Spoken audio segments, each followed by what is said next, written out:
اما بعد فاعوذ باللہ من الشیطان الرجیم بسم اللہ الرحمن الرحیم.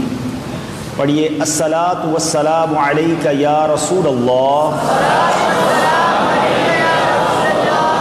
وعلی آلک واصحابک یا حبیب اللہ. الصلاۃ والسلام علیک یا نبی اللہ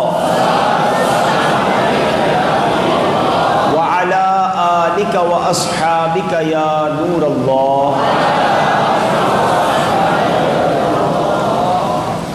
نویت سنت الاعتکاف.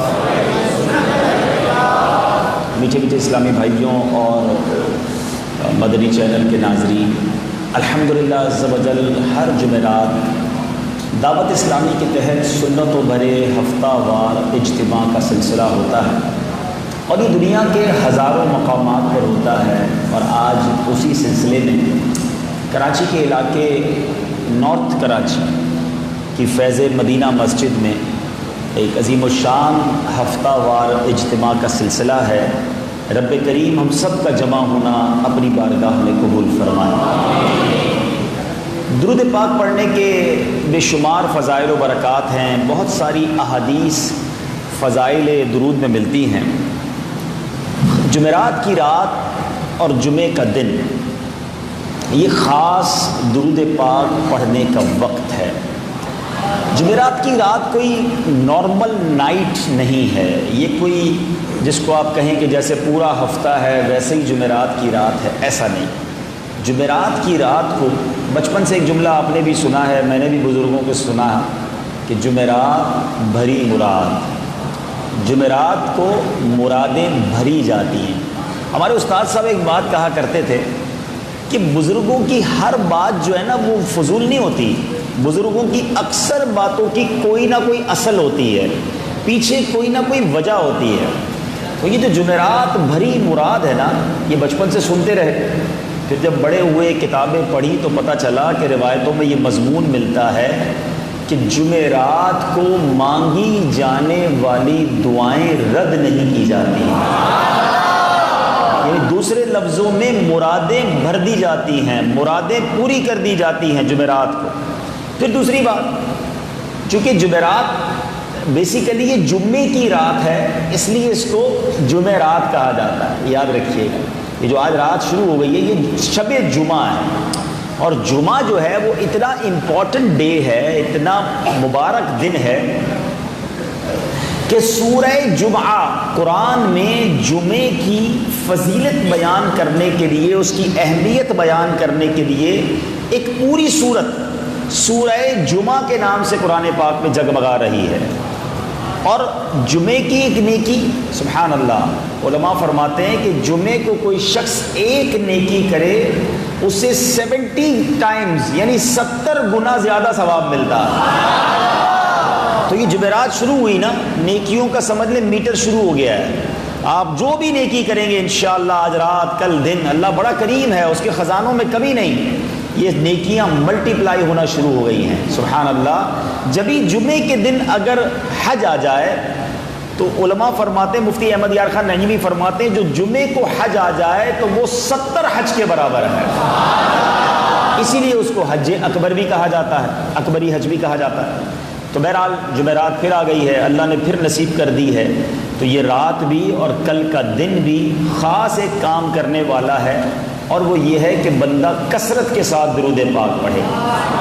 بہت ساری فضیلتیں ہیں جمعے کے درود کی، جمعرات کے درود کی، مگر ایک عاشق رسول کے لیے ایک فضیلت بڑی کمال کی ہے کہ اللہ کے حبیب صلی اللہ تعالیٰ علیہ وسلم فرماتے ہیں، جس کا مضمون ہے کہ اور دنوں کا درود فرشتے مجھ تک پہنچاتے ہیں، مگر جب جمعہ کا دن آتا ہے تو میں درود براہ راست خود سماعت کرتا ہوں. جو بیچ میں فرشتوں کا واسطہ ہے نا وہ بھی ہٹ جاتا ہے. اب غلام درود پڑھتا ہے، آقا سماعت کرتے ہیں. ڈائریکٹ ڈائلنگ ہے بھائی. جمعرات کی رات اور جمعے کا دن براہ راست رابطہ ہے. جتنا ہو سکے جمعرات کی رات بھی جمعہ کا دن بھی کثرت سے درود پاک پڑھ کر گزارا کریں۔ آئیے مل کر محبت کے ساتھ بآواز بلند درود پاک پڑھ لیں۔ صلو علی الحبیب صلی اللہ تعالی علی محمد صلی اللہ علیہ وسلم۔ ماہ سفر المظفر جاری ہے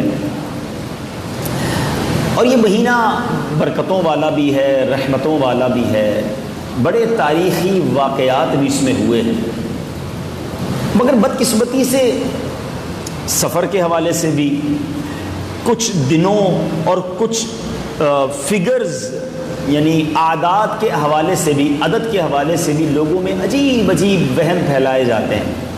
سفر کا مہینہ بڑا منحوس ہوتا ہے، فلاں دن اچھا نہیں ہوتا ہے، فلاں نمبر اچھا نہیں ہوتا ہے، عجیب عجیب باتیں اور بدشگونیاں اور جس کو آپ کہیں غلط فہمیاں پھیلائی جاتی ہیں۔ آج اگر آپ غور سے بیان سنیں گے تو بہت ساری غلط فہمیاں جو ہیں وہ دور ہو جائیں گی اور یہ سیکھنے کو ملے گا کہ کیا کوئی واقعی دن، مہینہ، شخص، عدد، گھڑی، کوئی عمل ایسا ہوتا ہے کہ جس کی وجہ سے یہ منحوسیت آ جاتی ہے، بدشگونی ہو جاتی ہے، کام خراب ہو جاتا ہے۔ توجہ سے سنیے گا، انشاءاللہ آج کا بیان نارمل جو ہمارا بیان ہوتا ہے اس سے کچھ ہٹ کر ہے، مگر بڑا کمال کا ٹاپک ہے اور بڑی معلومات آج آپ کی معلومات میں اضافہ ہوگا۔ منقول ہے کہ ایک شخص کے بارے میں آتا ہے کہ اس کے بارے میں آتا ہے کہ ایک بادشاہ جو ہے اپنے وزیروں مشیروں کے ساتھ دربار میں موجود تھا کہ کالے رنگ کے آدمی کو، کالے رنگ کا تھا اور ایک آنکھ والا تھا، اس کو بادشاہ کے سامنے پیش کیا گیا اور لوگوں کو شکایت تھی کہ بادشاہ سلامت یہ اتنا منحوس ہے کہ جو اس کی شکل دیکھ لیتا ہے اسے ضرور کوئی نہ کوئی نقصان اٹھانا پڑتا ہے، آپ مہربانی کریں اس بندے کو ملک سے باہر نکال دیں۔ جس نے بھی اس کو دیکھا ہے نا اس کا کام خراب ہی ہوتا ہے۔ تھوڑی دیر سوچنے کے بعد بادشاہ نے کہا کہ پہلے میں جو ہے نا اس پر تجربہ کروں گا، ایک بندے کے بارے میں ڈیسیشن لینے سے بہتر ہے ایک تجربہ میں بھی کر کے دیکھتا ہوں۔ بادشاہ نے آرڈر دے دیا کہ صبح سویرے اس بندے کا چہرہ مجھے دکھانا سب سے پہلے، اس کے بعد میں اپنا دن اسٹارٹ کروں گا۔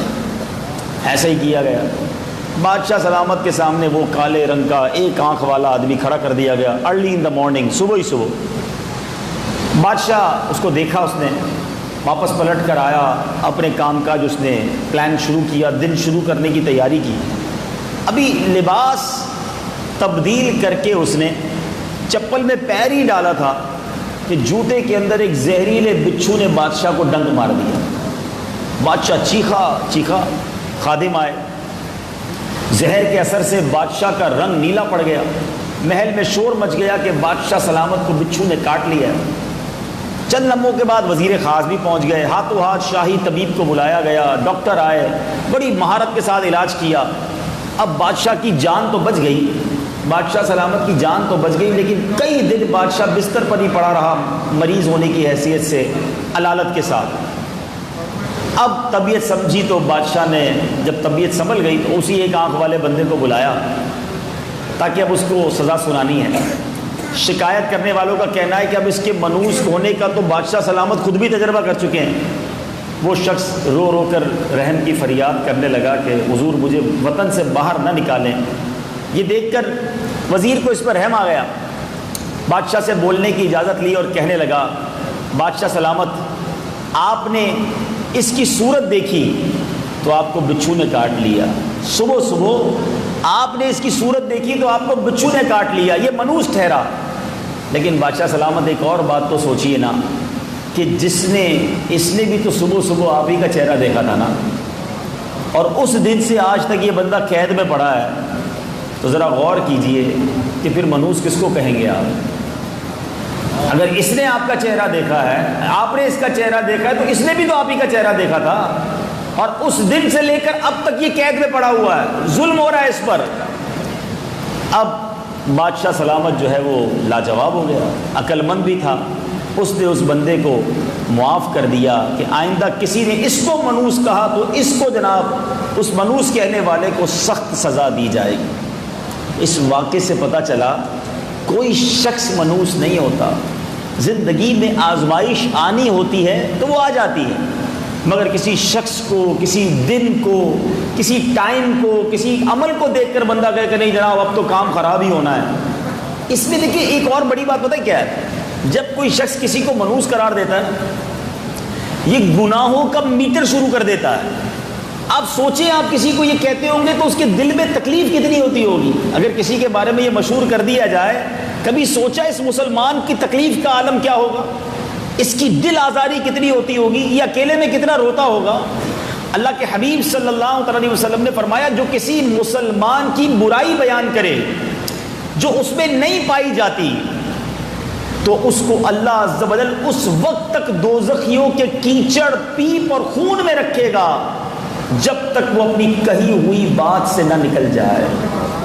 علمان آج تو تھوڑی دیر نہیں لگاتے، وہ ارے بڑا چور ہے، وہ تو ارے جناب وہ تو بڑا چیٹر ہے، اچھا وہ ارے اس کے تو بڑے حرام کے کاروبار ہیں، اچھا اس کی بات کر رہے ہو، ارے وہ بھائی اس نے بڑے غلط کام کیے ہیں، وہ ہمیں بڑا نیک دکھتا ہے، ہم سے پوچھو اس کے پیچھے گھر میں کیا معاملات ہیں۔ ارے آپ کو پتہ نہیں ہے آپ کسی کے بارے میں کیسے ایسی باتیں کر سکتے ہیں۔ اچھا جب تھوڑا سا اس کو روک کے پوچھے نا کہ بھائی تمہیں کیسے پتہ چلا، وہ کوئی کہہ رہا تھا، کوئی بتا رہا تھا، ایک میسج آیا تھا، فیس بک پہ پڑھا تھا، فلاں سوشل میڈیا پہ پڑھا تھا۔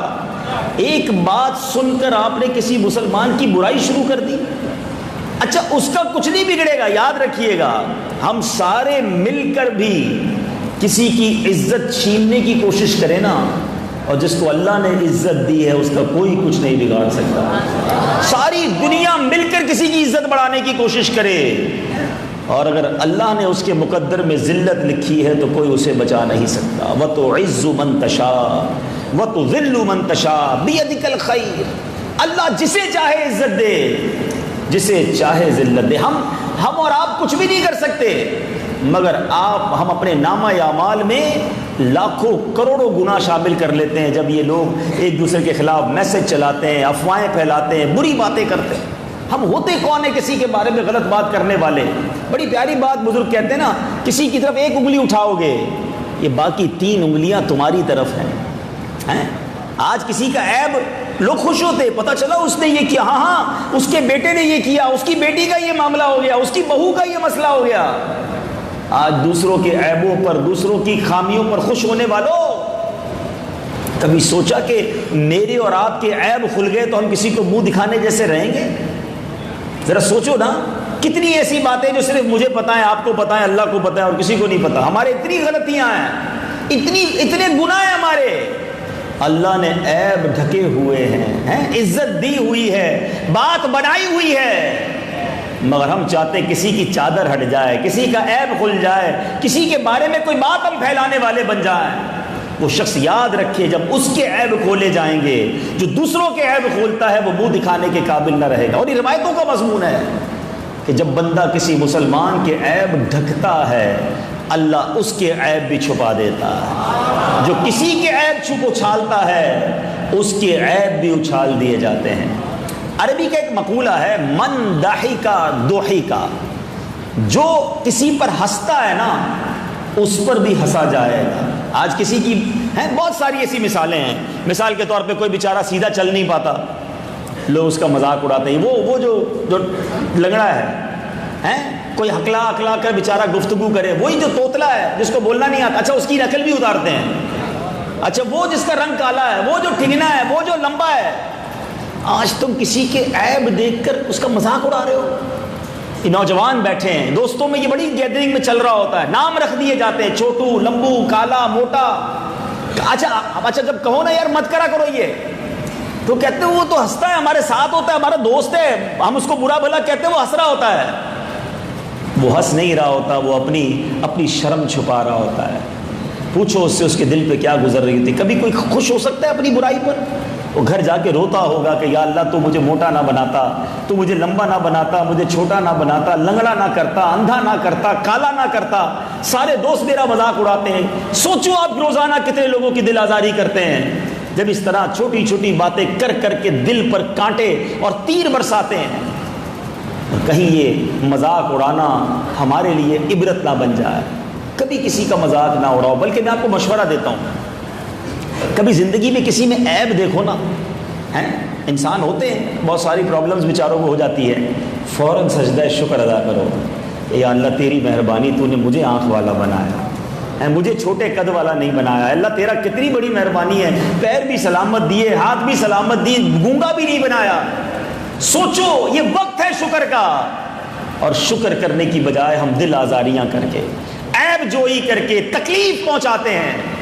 اللہ کے حبیب صلی اللہ علیہ وسلم فرماتے ہیں من آذا مسلمن فقط آذانی، جس نے کسی مسلمان کو تکلیف دی، نبی پاک فرماتے ہیں اس نے مجھے تکلیف دی، ومن آذانی فقط آذ اللہ، اور جس نے مجھے تکلیف دی اس نے اللہ کو تکلیف دی۔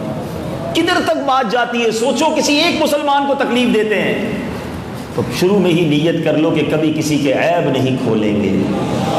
پتہ چل بھی جائے نا، دوست کا، نمازی کا، رشتہ دار کا، پڑوسی کا کوئی معاملہ پتہ بھی چل جائے تو بندہ آنکھیں اور کان بند کر لے کہ نہیں، اگر ہو بھی گیا تو مسلمان ہے، میرا بھائی ہے، میرا جاننے والا ہے، انسان ہے، ہو گئی غلطی، میں کون ہوتا ہوں دوسروں کو بتانے والا۔ چھپائیں، لوگوں کے عیب ڈھکیں، اللہ میرے اور آپ کے عیب ڈھکے گا، ہمارے عیب چھپائے جائیں گے۔ اللہ تعالیٰ یہ ذہن ہم سب کو نصیب فرمائے۔ اب آئیے ہم ذرا مزید اس معاملے کو سمجھتے ہیں کہ بدشگونی لینا، منحوس کسی چیز کو سمجھنا، اسلام میں اس کی کیا حقیقت ہے۔ ایک شخص کا بیان ہے، ایک مرتبہ میں اتنا محتاج ہو گیا کہ بھوک مٹانے کے لیے مجھے مٹی کھانی پڑتی تھی، بالکل کچھ کھانے کوئی نہیں تھا، پھر بھی بڑی بھوک لگتی تھی۔ سوچا کوئی ایسا شخص مل جائے جو مجھے کھانا کھلا دے۔ چنانچہ میں ایک ایسے شخص کی تلاش میں ایران کے شہر اہواز کی طرف روانہ ہوا۔ حالانکہ میرا کوئی جاننے والا نہیں تھا، میں نے سوچا وہاں جاؤں گا تو شاید کوئی ایسا سخی انسان مل جائے۔ دریا کے کنارے پہنچا تو کوئی کشتی نہیں تھی۔ اچھا تھا یہ بندہ بڑا وہمی، بات بات میں بدشگونی لیتا تھا، کہتا کوئی کشتی نہیں ہے دریا میں، یہ تو بڑی بدفالی ہے۔ پھر مجھے کشتی نظر آئی تو اس میں سوراخ تھا، کہتا یہ تو دوسری بدفالی، پہلے تو کشتی نہیں تھی، اب کشتی ملی تو سوراخ والی بھی ہے۔ کشتی میں بیٹھ گیا تو جب میں نے اس کے کشتی چلانے والے کا نام پوچھا، کہتا ہے میرا نام دیوزادہ ہے۔ کہتا ہے تو تیسری بدفالی ہے، کشتی کا ملاح بھی جو ہے اس کا نام ہی دیوزادہ ہے، عربی میں اس کو شیطان کہتے ہیں دیوزادہ۔ اب کشتی میں سوار ہو گیا، دریا کے دوسرے کنارے پر پہنچا تو کہتا ہے میں نے آواز لگائی کہ اے بوجھ اٹھانے والے مزدور میرا سامان لے چلو۔ تو مزدور جو ہے جیسے ہی قریب آیا تو وہ ایک آنکھ والا تھا، کانا تھا، کہا یہ چوتھی بدفالی، ایک کے بعد ایک بدشگونی لیتا گیا۔ وہ ہوتے نا ایسے وہمیلے، گاڑی کے نمبر سے بدفالی لے رہے ہوتے ہیں، بلی گزر جائے تو بدفالی، او ہو آج تو کام خراب ہو جائے گا، صبح صبح چھینک آ گئی تو صبح صبح فلاں ہو گیا، عجیب عجیب باتیں۔ ایسے ہی کوئی شخص تھا، وہ گنتا گیا کہ یار ایک کے بعد ایک بدفالی، ویسے ہی مٹی کھا رہا ہوں، اب کس نے مدد کرنی ہے۔ کہتا ہے کہ میرے دل میں آیا کہ واپس ہی لوٹ جاؤں، آج کوئی کام ہونا نہیں ہے۔ پھر بھی بہرحال بھوکھا تھا، پیسے تو تھے نہیں، اور آگے بڑھا۔ مسافر خانے میں پہنچا تو دروازہ کھٹکھٹایا، تو مسافر خانے میں جب بیٹھا تو دروازہ میرا کھٹکھٹایا گیا۔ میں نے پوچھا کون ہے؟ تو کہا کہ میں آپ سے ہی ملنے آیا ہوں۔ تو میں نے پوچھا تم مجھے جانتے ہو کہ میں کون ہوں؟ اس نے کہا ہاں۔ میں نے دل میں کہا یہ مجھے جاننے والا یا تو کوئی بادشاہ کا نمائندہ آیا یا کوئی دشمن ہی آیا جان لینے کے لیے۔ بہرحال کچھ دیر سوچنے کے بعد کہتا ہے میں نے دروازہ کھولا، اب وہ شخص آیا اور کہتا ہے مجھے فلاں شخص نے آپ کے پاس بھیجا ہے، پیغام دیا ہے کہ میرے آپ سے کچھ اختلاف تو ضرور ہیں مگر اخلاقی حقوق کی ادائیگی ضرور ہی ہے۔ میں آپ کے حالات جانتا ہوں، آپ بڑی پریشانی میں ہیں، میں آپ کی کچھ ضرورتیں پوری کرنا چاہتا ہوں، اگر آپ 1 یا 2 مہینے یہاں ٹھہریں تو میں آپ کی ساری ضرورتیں پوری کروں گا، اور آپ یہاں سے جانا چاہیں تو یہ 30 دینار انہیں اپنی ضروریات پر خرچ کر لیں اور تشریف لے جائیے، ہم آپ کی مجبوری سمجھتے ہیں۔ وہ کہتا ہے میں نے زندگی میں کبھی 30 دینار ایک ساتھ نہیں دیکھے تھے، 30 دینار کا میں مالک کبھی زندگی میں نہیں بنا تھا، اور یوں بیٹھے بٹھائے مجھے وہ پیسے مل گئے اور میرا وسوسہ زندگی بھر کے لیے ختم ہو گیا کہ منوس کوئی چیز نہیں ہوتی، بدفالی کوئی چیز نہیں ہوتی، یہ ہم ہیں جو اپنے ذہن میں ان چیزوں کو بسائے رکھتے ہیں اور اپنے بنے بنے کام بگاڑ دیتے ہیں۔ ہر حال میں اللہ کا شکر ادا کر کے بسم اللہ شریف پڑھ کے اپنے کاموں کی اگر ہم ابتدا کیا کریں، اچھی نیتوں سے اپنے کام کیا کریں، تو رب کریم ان کاموں کو پورا فرما دیتا ہے۔ سیدی اعلیٰ حضرت امام اہل سنت سے، اعلیٰ حضرت کا مہینہ بھی ہے، ایک بار ایک سوال کیا گیا، بڑا امپورٹنٹ اور بڑا دلچسپ کویسچن تھا کہ حضور ایک شخص کے بارے میں ہمارے علاقے میں مشہور ہے کہ جو صبح صبح اس کی صورت دیکھ لے، اب وہ کسی بھی کام میں جائے گا وہ پریشان ہی ہوگا، اس کا کام نہیں ہوگا، چاہے کیسا ہی یقینی طور پہ کام ہو جانے کا اعتماد ہو، لیکن اس بندے کا چہرہ دیکھ لیں تو کام بگڑ جاتا ہے۔ تو اب بتائیے کہ ایسا ہمارے محلے میں حال ہو گیا کہ لوگ گھر سے نکلتے ہوئے پوچھ رہے ہوتے ہیں وہ بندہ راستے میں بیٹھا تو نہیں ہے، تاکہ ہم دوسرے راستے سے نکل جائیں، اتنا اس کو منحوس کہتے ہیں۔ تو بتائیے کہ شریعت میں اس کا کیا حکم ہے؟ اللہ اکبر۔ سیدی اعلیٰ حضرت نے جو جواب دیا ذرا سنیے گا۔ آپ فرماتے شریعت میں اس کی کوئی اصل نہیں ہے، لوگوں کا وہم سامنے آتا ہے۔ شریعت کا حکم ہے اذا تطیرتم فمدوا، جب کوئی شگون بد یعنی برا شگون گمان میں آئے تو اس پر عمل نہ کرو۔ مسلمانوں کو ایسی جگہ چاہیے کہ اللہم لا طیر الا طیرک ولا خیر الا خیرک ولا الہ غیرک۔ اس دعا کا معنی بھی سمجھ لیں، اے اللہ پاک نہیں ہے کوئی برائی مگر تیری طرف سے، اور نہیں ہے کوئی بھلائی مگر تیری طرف سے، اور تیرے سوا کوئی معبود نہیں۔ پڑھ لے اور اپنے رب پر بھروسہ کر کے اپنے کام کو چلا جائے، ہرگز نہ رکے نہ واپس آئے۔ یعنی کبھی بھی زندگی میں ایسا ہو کہ آپ گھر سے نکلیں، کوئی جانور گزر جائے، کوئی ایسی بات ذہن میں آئے کہ یار آج یہ واقعہ ہوا ہے تو کام ٹھیک نہیں ہوگا، رک جاتے ہیں لوگ، رکیے نہیں، اللہ پر بھروسہ رکھیں، بسم اللہ شریف پڑھیں، یہ دعا ہو سکے تو یاد کریں اور کام کو جائیں، اللہ اس کام کو پورا فرمائے گا۔ مولا علی مشکل کشا کا واقعہ سناتا ہوں۔ شیر خدا جب خارجیوں سے جنگ کے لیے سفر کا ارادہ کیا تو ایک نجومی کہتا ہے کہ اے امیر المومنین آپ تشریف نہ لے جائیں۔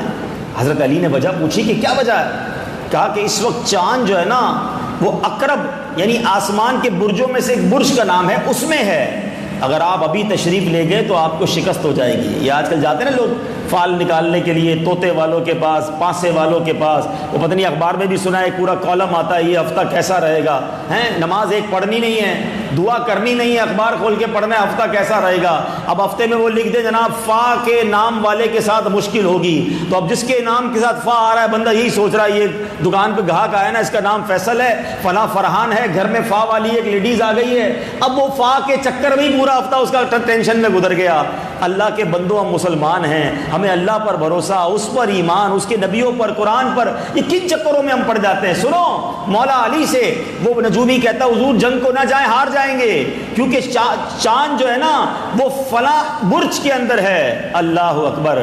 مولا علی نے جواب کیسا دیا، شیر خدا تھے نا، وہ فرماتے ہیں میرے آقا اور حضرت صدیق عمر رضی اللہ تعالی عنہما نجومیوں پر اعتقاد نہیں رکھتے تھے، اللہ پر بھروسہ کرتے ہوئے اور تیری بات کو جھوٹا ثابت کرتے ہوئے میں ضرور سفر پر جاؤں گا۔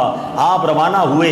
سبحان اللہ، علماء لکھتے ہیں کہ نبی پاک کی حیات ظاہری کے بعد اگر کسی سفر میں سب سے زیادہ برکت ملی تو یہ مولا علی کا یہ والا سفر تھا۔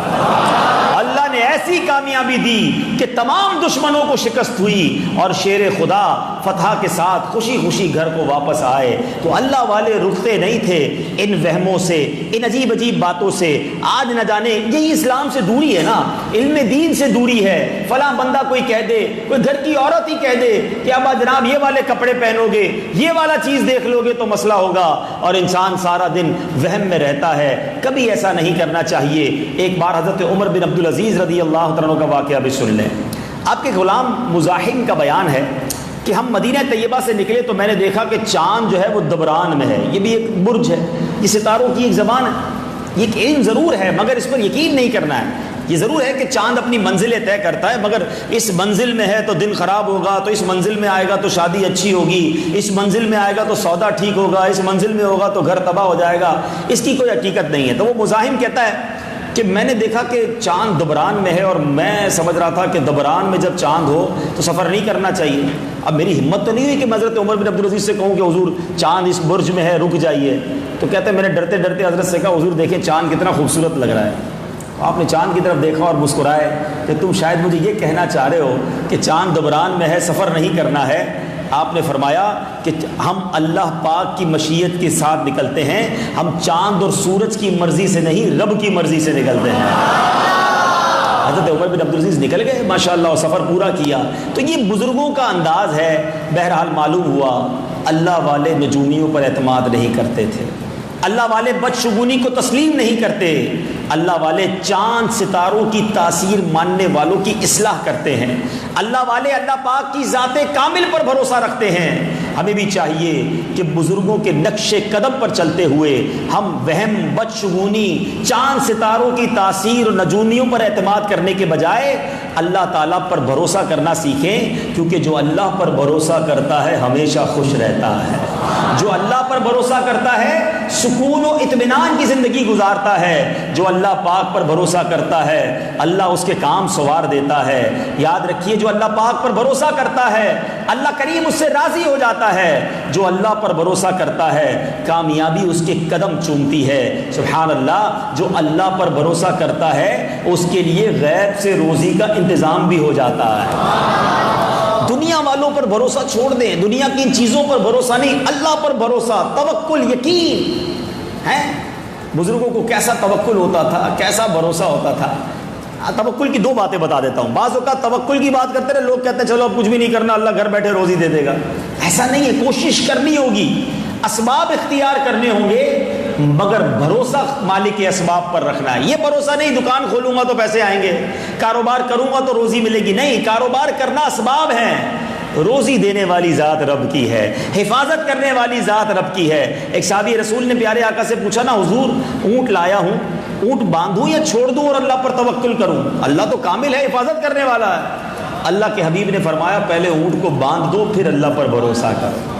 تو اللہ پر بھروسہ۔ لیکن ہمارے بزرگ اپنے بچوں کی ٹریننگ کیسے کرتے تھے؟ مجھے ایک واقعہ یاد آ گیا، حضرت احمد بن حرب رضی اللہ تعالیٰ عنہ، ان کا چھوٹا بچہ تھا، بچے کو کہا کہ بیٹا جب بھی کھانا کھانا ہونا، روزی دینے والا اللہ ہے، کسی اور سے نہیں مانگنا، یہ کونے میں بیٹھنا، ہاتھ اٹھانا اور اللہ سے کہنا یا اللہ مجھے کھانا دے دے، یا اللہ مجھے روزی دے دے۔ بچے کی ٹریننگ۔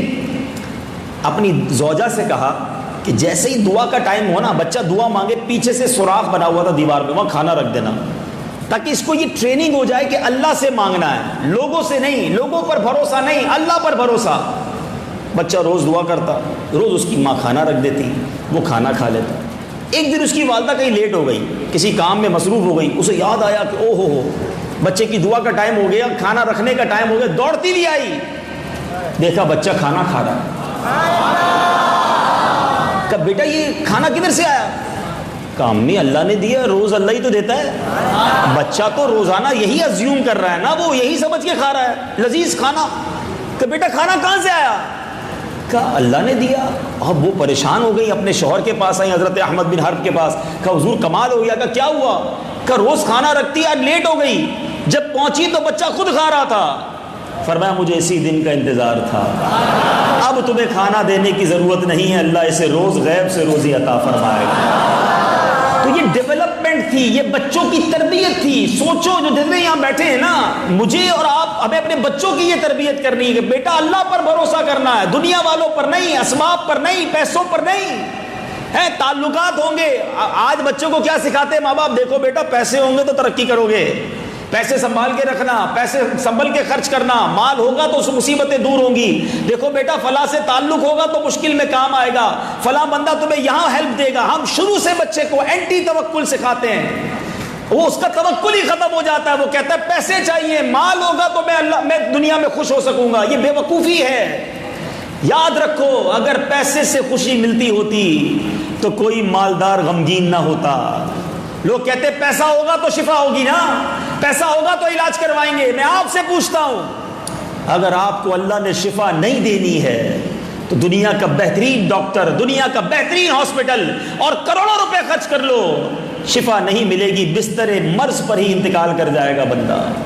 اور جس کو رب نے شفا دینی ہے، دوائی کے پیسے نہ ہوں، بندہ کینسر کے مرض میں سوتا ہے، صبح اٹھتا ہے تو اٹا کٹا ہو جاتا ہے۔ بھروسہ اللہ پر رکھو، شفا دینے والی ذات، خوشی دینے والی ذات، عافیت دینے والی ذات رب کائنات کی ہے۔ اچھا شیطان پھر ادھر سے نہیں تو ادھر سے پکڑتا ہے، کہتا ہے یار پیسے ہوں گے تو مدینے بھی تو جائیں گے نا. بندے کو پیسے کے پیچھے لگاتے ہوئے کیا کہتا ہے, حج بھی تو کرنا ہے, مدینے جانا ہے, پیسے ہوں گے تو جائیں گے. یہ بھی بے وقوفی ہے. آپ کو ایسے لاکھوں پیسے والے ملیں گے جنہوں نے ساری دنیا دیکھی ہوگی, مدینہ نہیں دیکھا ہوگا.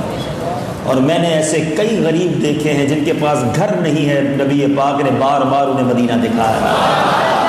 پراپر پہننے کو کپڑے نہیں ہیں, وہ مدینے کی گلیوں میں نظر آ رہے ہوتے ہیں, وہ حج کرنے کو نظر آ رہے ہوتے ہیں. ارے بھائی کیسے پہنچ گئے؟ کوئی کہتا ہے میں رو رہا تھا, کسی عاشق رسول نے میرے انتظام کر دیے. وہ شاعر کہتے ہیں نا, کہاں کا منصب کہاں کی دولت, قسم خدا کی ہے یہ حقیقت. کہاں کا منصب کہاں کی دولت, قسم خدا کی ہے یہ حقیقت. جنہیں بلایا ہے مصطفیٰ نے وہی مدینے کو جا رہے ہیں. جنہیں بلایا ہے مصطفیٰ نے وہی مدینے کو جا. یہ بات طے ہے, اسباب رب نے دینے ہیں, مہربانی اس نے کرنی ہے, انتظام اس نے کرنا ہے. یہ سب تو اسباب ہیں, خالق کے اسباب وہ ہے. توکل اللہ پر کرو. اللہ کے حبیب فرماتے ہیں صلی اللہ تعالی علیہ وسلم, اگر تم اللہ پر بھروسہ کرو جیسا بھروسہ کرنے کا حق ہے, اللہ تمہیں ایسے روزی دے گا جیسے پرندوں کو روزی عطا فرماتا ہے. آپ کو پتہ ہے دنیا میں پرندے کتنے؟ کبھی کیلکولیشن کی؟ میں نے ایک تحقیق پڑھی تھی کہ دنیا میں جتنے انسان ہیں نا, اس سے 10 ٹائم زیادہ, 10 گنا زیادہ جانور ہوتے ہیں. اگر 7 ارب انسان ہے نا, تو دنیا میں 70 ارب جانور ہیں, سارے جانور ملا کے, جو ہاتھی, گھوڑا, بکری, گائے, سب ملا کے 70 ارب. اور فرمایا جتنے جانور ہوتے ہیں اس سے 10 ٹائمز پرندے ہوتے ہیں, یعنی 700 ارب پرندے ہیں. ٹھیک ہے. اب میں آپ کو بتاؤں, کبھی کسی گھونسلے میں دیکھا ہے کوئی چھوٹی سی الماری بنی ہوئی ہو, صبح کا شام کا چارہ پرندہ اس میں چھپا کے رکھتا ہو؟ سارے پرندے 700 ارب کے قریب پرندے صبح صبح خالی پیٹ نکلتے ہیں اپنے گھونسلے سے, شام واپس آتے ہیں, اللہ نے سب کو روزی دے دی ہوتی ہے. اللہ کے حبیب فرماتے اللہ پر بھروسہ کرو جیسا حق ہے, اللہ تمہیں ایسے روزی دے گا جیسے پرندوں کو روزی دیتا. پرابلم یہی تو ہو گئی ہے آج, مسئلہ یہ ہو گیا ہے, ہمیں سب پر بھروسہ ہے, ہمیں رب پر بھروسہ نہیں ہے. ہم اللہ سے ہی دوستی چھوڑ بیٹھے, ہم انہی کے چکروں میں رہ گئے. کوئی نجومی پیسہ پتہ بتا دے, کوئی ایسا نمبر بتا دے, بانڈ لگ جائے, کوئی ایسی بات ہو جائے, ادھر سے پیسے مل جائیں, کوئی یہ کام سیدھا ہو جائے, انہی چکروں میں رہ گئے. ارے پڑھو نا درود پاک, ایک درود پڑھو 10 رحمتیں نازل ہو جائیں گی, رحمتیں نازل ہوں گی, روزی بھی بڑھ جائے گی, برکتیں آ جائیں گی.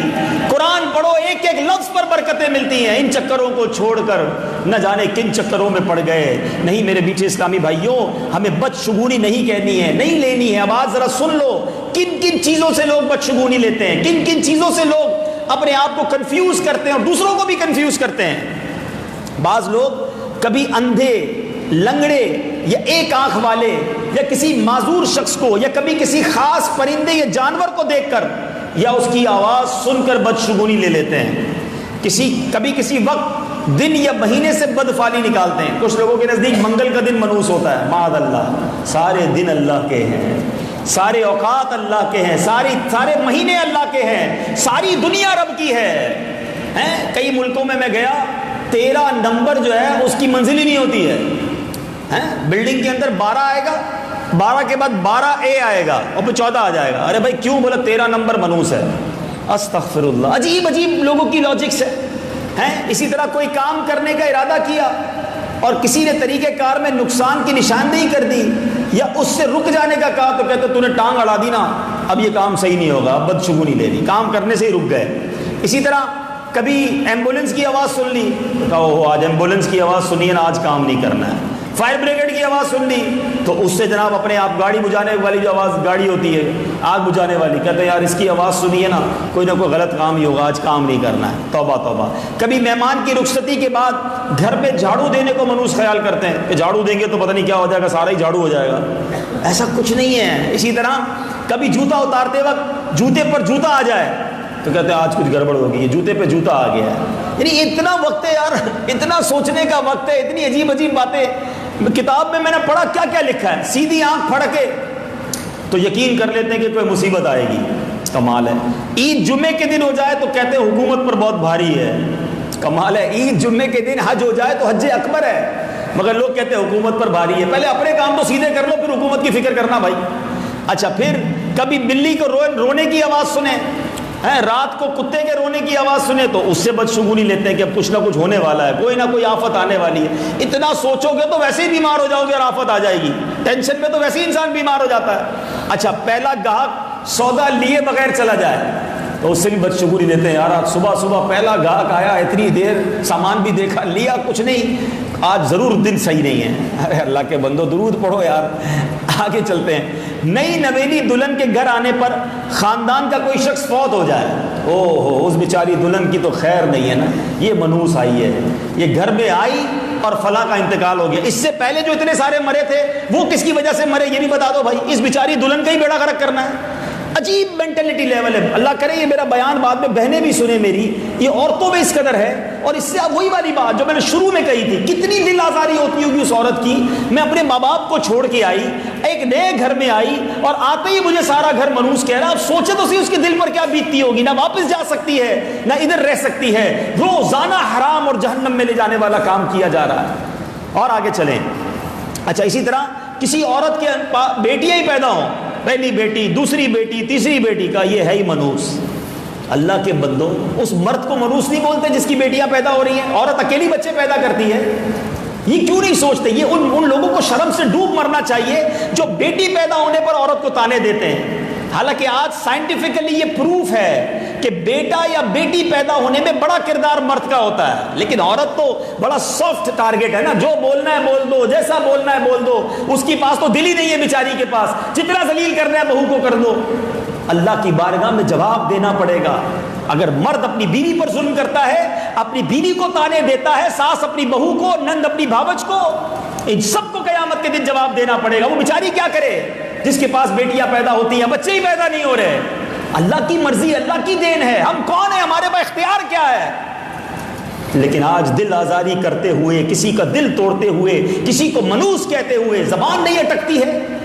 یہ باتیں کہیں قیامت کے دن جہنم کے عذاب کا باعث نہ بن جائے۔ اسی طرح اگر کوئی عورت امید سے ہو تو اس کو میت کے قریب نہیں جانے دیتے، کہتے نہیں میت کے قریب جائے گی تو یہ بچے کے ساتھ مشکل ہو جائے گی، ایسا کچھ اسلام میں نہیں ہے۔ اگر اچھی طرح جوانی میں بیوہ ہو جانے والی عورت کو منحوس کہتے ہیں۔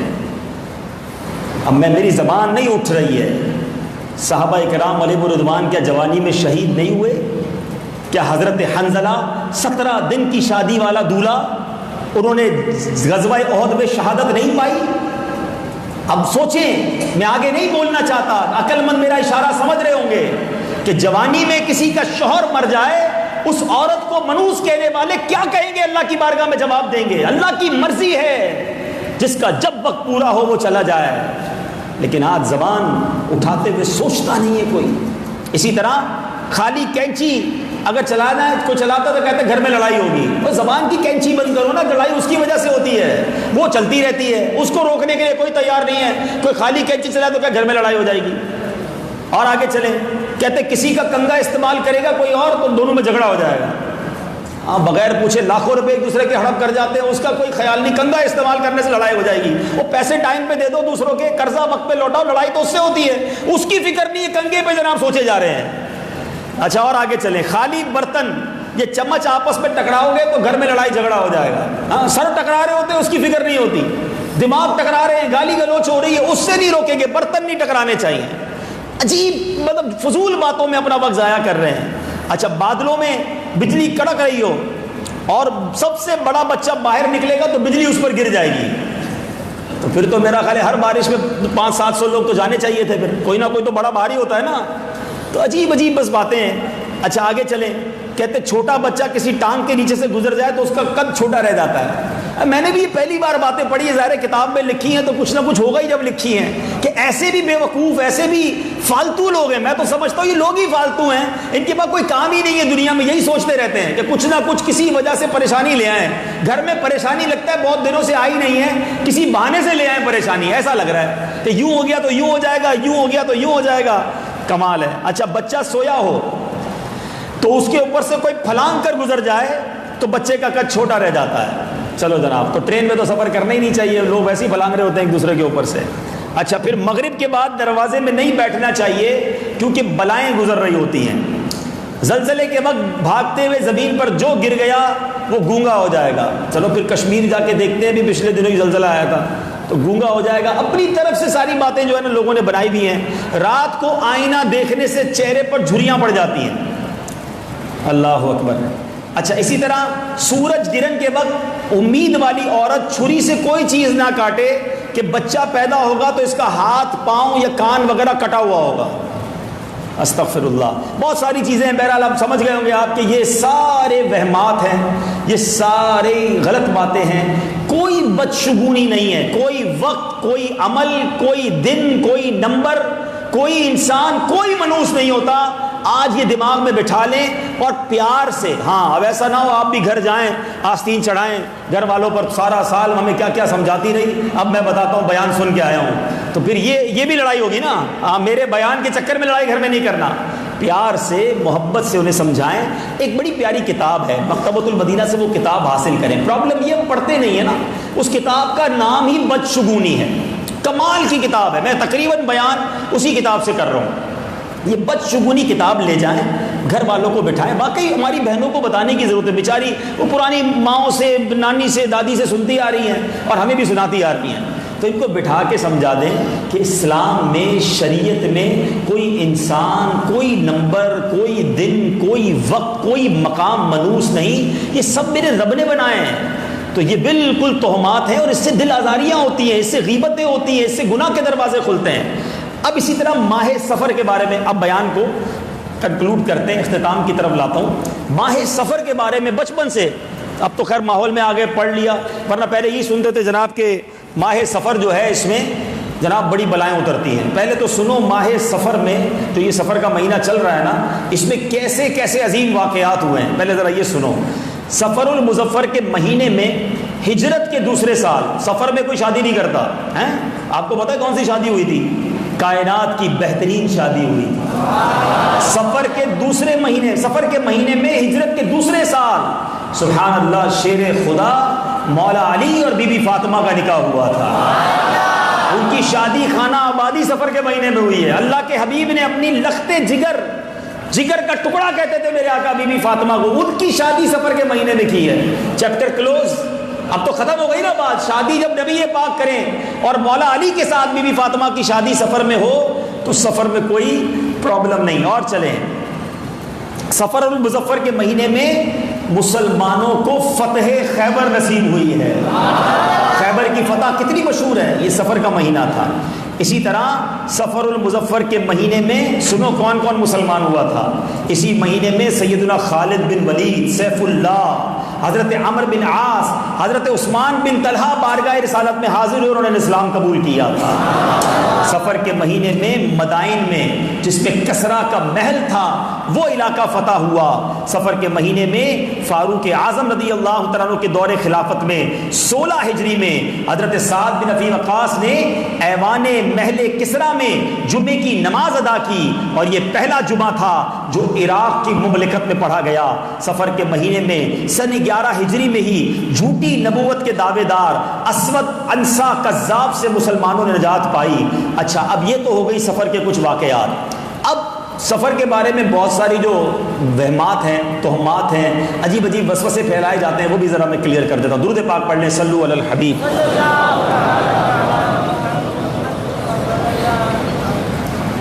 اچھا اب لوگ کیا کہتے ہیں، ماہ سفر کو بلائیں اترنے کا مہینہ سمجھتے ہوئے ابتدائی تاریخیں جو ہوتی ہیں، پہلے پہلے دن، اس میں چنے یا گندم ابال کر نیاز دلائی جاتی ہے، مخصوص تعداد میں سورہ مزمل کا ختم کرایا جاتا ہے، ساحل سمندر پر آٹے کی گولیاں بنا کر مچھلیوں کو ڈالی جاتی ہیں. ان سب باتوں کے پیچھے لوگوں کا ذہن یہ ہوتا ہے کہ سفر میں بڑی بلائیں اترتی ہیں, آفات اترتی ہیں, یہ کام کریں تو یہ بلائیں ٹل جائیں گی.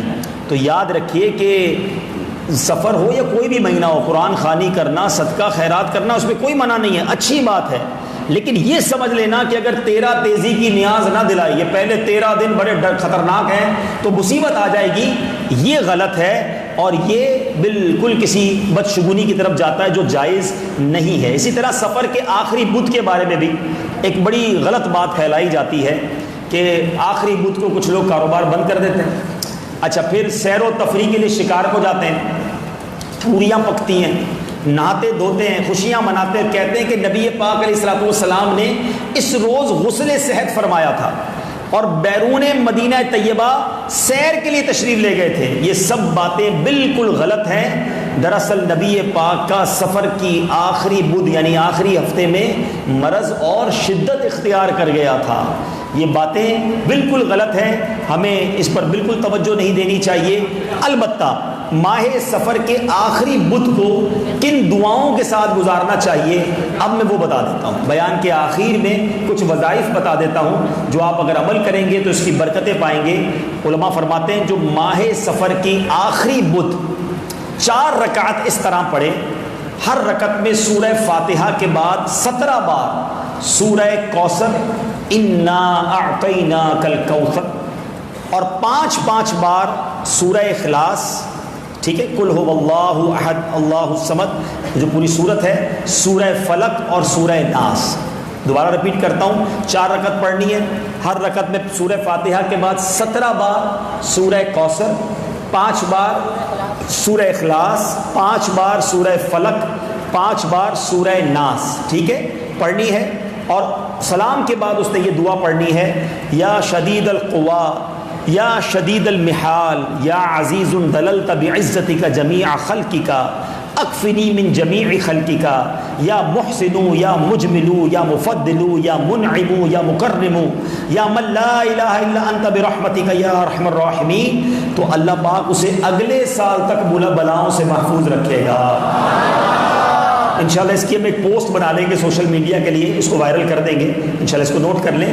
تو یہ آخری بدھ سے پہلے ہم وائرل کر دیں گے. تو نماز پڑھے نا, اللہ سے دعا کرے. اسی طرح جو کوئی ماہ سفر کی آخری بدھ کو سورہ علم نشرح, سورہ والتین, سورہ نصر اذا جاء نصر اللہ والفتح اور سورہ اخلاص 80 بار پڑھے, اس مہینے کے ختم ہونے سے پہلے انشاءاللہ وہ غنی ہو جائے گا. وظائف میں بڑی برکت ہے, وہ پڑھیں. مگر بلائیں آتی ہیں, مصیبتیں آتی ہیں, اور آخری بدھ کو جناب گھومنے پھرنے جانا, ایسا کچھ نہ کریں. سفر کے مہینے میں ایک اور کام بھی کر لیں. وہ کیا ہے؟ احیاء العلوم امام غزالی لکھتے ہیں کہ امیر المومنین سیدنا فاروق اعظم رضی اللہ تعالیٰ عنہ نے فرمایا, حج کرنے والا مغفرت یافتہ ہے, اور حاجی ذوالحجۃ الحرام, محرم الحرام, سفر المظفر اور ربیع الاول کے 20 دنوں میں جس کے لیے استغفار کرے اس کی بھی مغفرت ہو جاتی ہے. ابھی وقت ہے کسی حاجی کو ڈھونڈ کر جس نے اس سال حج کیا ہو, اس سے دعا کروائیں کہ یار ہمارے لیے مغفرت کی دعا کر دیں, ہمارے گھر والوں کے لیے مغفرت کے لیے دعا کر دیں. میں بھی دعا کرتا ہوں یا اللہ ہم سب کی مغفرت فرما, ہمارے والدین کی مغفرت فرما, ہمارے گھر والوں کی مغفرت فرما, اور ہم سب کے گناہوں کو معاف فرما. اللہ تعالیٰ مجھے اور آپ کو شریعت کے مطابق زندگی گزارنے کی توفیق عطا فرمائے. تو یہ باتیں ہم نے آج, میرا خیال ہے بہت ساری کنفیوژنز, بہت ساری غلط فہمیاں دور ہوئی ہوں گی کہ کوئی چیز منحوس نہیں ہوتی اور کوئی وقت منحوس نہیں ہوتا. شریعت میں اس کی کوئی اہمیت نہیں ہے, اس کو آپ ہمیشہ یاد رکھیے گا. تو یہ علم دین کی کمی ہے, ہم علم سیکھتے نہیں ہیں, پڑھتے نہیں ہیں. ہم پڑھیں تو ہمیں پتہ چلے کہ جو کرنے والے کام ہیں وہ کرتے نہیں ہیں, اور جو نہ کرنے والے کام ہیں اس میں لگے رہتے ہیں. امیر اہل سنت کا جملہ بڑا مشہور ہے نا, کرنے والے کاموں میں لگ جاؤ ورنہ نہ کرنے والے کاموں میں پڑ جاؤ گے. تو کرنے والے جو کام ہیں وہ کریں, قرآن پڑھیں, حدیث پڑھیں, درود پڑھیں, نماز پڑھیں, تو انشاءاللہ ان فضول باتوں سے اپنے آپ کو آپ بچانے میں کامیاب ہو جائیں گے. آخر میں کچھ باتیں آپ سے اپنی کرنا چاہتا ہوں. کل والد گرامی کا میرے سویم تھا اور ابو کا انتقال پیر والے دن ہوا.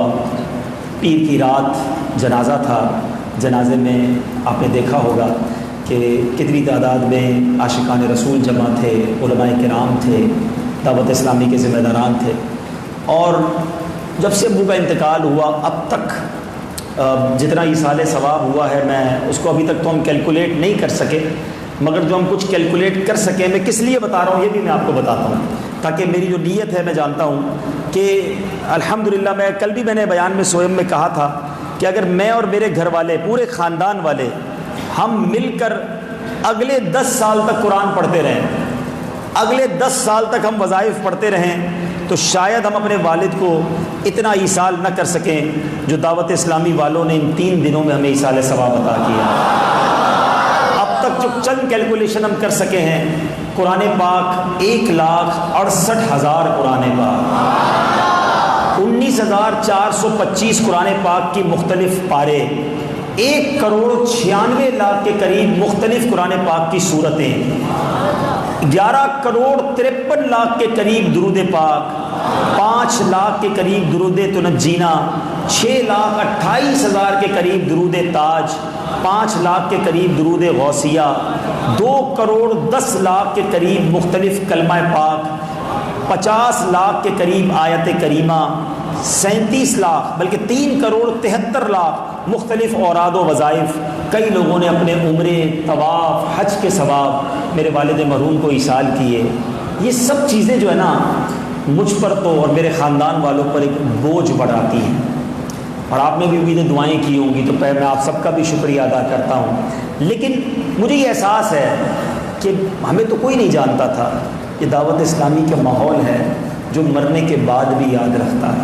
مرتے تو اور بھی لوگ ہیں، دنیا سے جاتے ہیں، مجھے بتائیے نا، اگر آپ کے پاس دنیا بھر کی اقتدار ہو، نام ہو، شہرت ہو، پیسہ ہو، اور مرنے کے بعد کوئی دعا کرنے والا نہ ہو، وہ کس کام کا؟ اللہ کرے میں اور آپ ایسی زندگی گزاریں کہ جب دنیا سے جائیں، جانا تو سب نے ہے، آج میرے والد صاحب گئے ہیں، کل میری باری ہے، ہم سب نے جانا ہے، لیکن ایسی زندگی گزار کے جائیں کہ مرنے کے بعد لوگ فاتحہ کریں، درود بھیجیں، قرآن پڑھ کر بھیجیں، ہمیں ایصال ثواب کریں، اپنی اولاد ہم ایسی تیار کریں جو مرنے کے بعد ہمارے جنازے کو پڑھ سکے، ہمیں سنت کے مطابق غسل دے سکے، کفن دے سکے۔ الحمدللہ میں غسل میں بھی شامل تھا، کفن بھی دیا، نماز جنازہ بھی پڑھانے کی مجھے سعادت ملی، قبر میں بھی والد صاحب کو اتارتے وقت میں تھا۔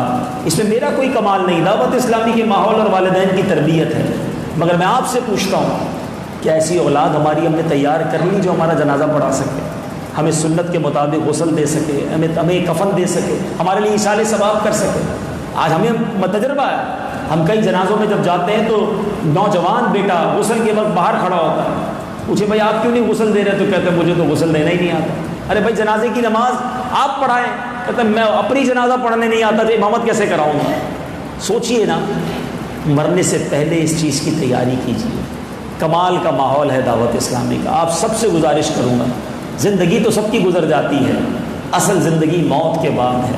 مرنے کے بعد اگر قبر پہ راحت چاہیے تو دعوت اسلامی کے ماحول میں آ جائیں، ان کے ساتھ قافلوں میں سفر کریں، ان کے ساتھ اجتماع میں آتے رہیں، مدرسۃ المدینہ بالغان میں شرکت کریں، ایسے جڑ جائیں اپنے اسلامی بھائیوں کے ساتھ، کیونکہ جب ہم جائیں تو وہ نیکیاں کریں اور ہمیں ایصال ثواب کریں۔ کہ ہمارا ایک بھائی تھا جس نے قافلے میں سفر کیا تھا، جو درس میں بیٹھتا تھا، جو مدرسے میں آتا تھا، جو ہفتہ وار اجتماع میں آتا تھا، جو نمازوں میں ہمیں ملتا تھا۔ نمازیوں سے دوستی کریں، یقین کریں، میں اس مسجد میں نماز پڑھنے جاتا ہوں، ہمارے گھر کے پاس ہے، مجھے ہر نمازی ملا کہ آپ کے والد صاحب ہمارے نماز کے ساتھی تھے۔ اب وہ سارے نمازی یاد رکھ رہے ہیں نا، دعا کر رہے ہیں۔ ہم نے تو سنیما کے ساتھی بنائے ہوئے نا، ہیں تاش کی گڈیوں والے ساتھی بنائے لوگوں نے، رات کو بیٹھ کر غیبتوں کرنے والی چوپال میں ساتھی بنائے۔ کیا یاد کریں گے مرنے کے بعد آپ کو؟ کہ ایک دوست تھا، وہ بھی گالیاں دیتا تھا، ہمارے ساتھ بیٹھ کے شراب پیتا تھا، بڑا اچھا تاش کھیلتا تھا، جوئے میں اس کا کوئی ثانی نہیں تھا۔ ایسی یادیں چھوڑ کے جانا چاہتے ہو؟ بلکہ ایسی یادیں چھوڑو کہ امام صاحب کہیں کہ ایسا نمازی تھا، ہر وقت پہلی صف میں ہوتا تھا، ہمارے ساتھ قافلے میں سفر کرتا تھا۔ قاری صاحب کہیں کہ بڑا اچھا قرآن سیکھتا تھا۔ زندگی سب نے گزارنی ہے، زندگی میں ایسے کام کر جاؤ میرے نیچے اسلامی بھائی کہ جب قبر میں جائیں تو لوگ دعائیں کریں، لوگ فاتحہ کریں، لوگ ایصال ثواب کریں۔ اللہ کرے دل میں اتر جائے میری بات. میں بھی اللہ کرے ایسی زندگی گزاروں اور آپ بھی ایسی زندگی گزاریں. اللہ مجھے اور آپ کو دعوت اسلامی کے مدنی ماحول پر استقامت نصیب فرمائے. میرے والد مرحوم کی مغفرت فرمائے. آپ کے بھی جن کے والدین یا والدین میں سے کوئی ایک یا رشتہ دار دنیا سے چلے گئے، اللہ ان سب کی بھی مغفرت فرمائے اور ان کی قبروں کو جنت کے باغوں میں سے باغ بنائے. صلو علی الحبیب. اب آئیے، ہر جمعرات ہم کچھ وظائف پڑھتے ہیں، درود پڑھتے ہیں، دعائیں پڑھتے ہیں. اب انشاءاللہ اپنے معمولات پورے کر لیتے ہیں. میرے ساتھ آپ دہراتے جائیے گا. بزرگوں نے فرمایا جو شخص ہر شب جمعہ یعنی جمعہ اور جمعرات کی درمیانی رات اس درود شریف کو پابندی سے کم از کم ایک مرتبہ پڑھے گا، موت کے وقت نبی پاک علیہ الصلوۃ والسلام کی زیارت کرے گا اور قبر میں داخل ہوتے وقت بھی یہاں تک کہ وہ دیکھے گا کہ پیارے آقا علیہ الصلوۃ والسلام اسے قبر میں اپنے رحمت بھرے ہاتھوں سے اتار رہے. آپ بھی پڑھ لیجئے، اللہم صلی وسلم وبارک علی سیدنا ومولانا محمد النبی الامی الحبیب العالی القدر العظیم الجاہ وعلی آلہ وصحبہ وسلم. حضرت سیدنا انس رضی اللہ تعالیٰ عنہ سے روایت ہے کہ تاجدار مدینہ صلی اللہ تعالیٰ علیہ وسلم نے فرمایا جو شخص یہ درود پاک پڑھے، اگر کھڑا تھا تو بیٹھنے سے پہلے اور بیٹھا تھا تو کھڑے ہونے سے پہلے اس کے گناہ معاف کر دیے جائیں گے. آپ بھی پڑھ لیں، اللہم صلی علی سیدنا ومولانا محمد وعلی آلہ وسلم. جو یہ درود پاک پڑھتا ہے اس پر رحمت کے 70 دروازے کھول دیے جاتے ہیں. آپ بھی پڑھ لیں، صلی اللہ علی محمد. حضرت احمد ساوی علیہ رحمۃ اللہ الہادی بعض بزرگوں سے نقل کرتے ہیں اس درود شریف کو ایک بار پڑھنے سے 6 لاکھ درود شریف پڑھنے کا ثواب حاصل ہوتا ہے. آپ بھی پڑھ لیں، اللہم صلی علی سیدنا محمد عدد ما فی علم اللہ صلاة دائمة بدوام ملک اللہ. ایک دن ایک شخص آیا تو پیارے آقا علیہ الصلوۃ والسلام نے اسے اپنے اور صدیق اکبر رضی اللہ تعالیٰ عنہ کے درمیان بٹھا لیا. اس سے صحابہ کرام کو بڑا تعجب ہوا کہ یہ کون سی مرتبہ ہے. جب وہ چلا گیا تو پیارے آقا علیہ الصلوۃ والسلام نے فرمایا یہ جب مجھ پر درود پاک پڑھتا ہے تو یوں پڑھتا ہے. آپ بھی پڑھ لیجئے، اللہم صلی علی محمد کما تحب وترضى لہ. شافع امم صلی اللہ تعالیٰ علیہ وسلم کا فرمان معظم ہے، جو شخص یوں درود پاک پڑھے اس کے لیے میری شفاعت واجب ہو جاتی ہے. اللہم صلی علی محمد وانزلہ المقعد المقرب عندک یوم القیامہ. حضرت سیدنا ابن عباس رضی اللہ تعالیٰ عنہما سے روایت ہے کہ پیارے آقا علیہ الصلوۃ والسلام نے فرمایا اس کو پڑھنے والے کے لیے 70 فرشتے 1000 دن تک نیکیاں لکھتے ہیں. جزا اللہ عنا محمدا ما ہوا اہلہ. نبی پاک علیہ الصلوۃ والسلام نے فرمایا جس نے اس دعا کو 3 مرتبہ پڑھا تو گویا اس نے شب قدر حاصل کر لی. آپ بھی پڑھ لیجئے، لا الہ الا اللہ الحلیم الکریم سبحان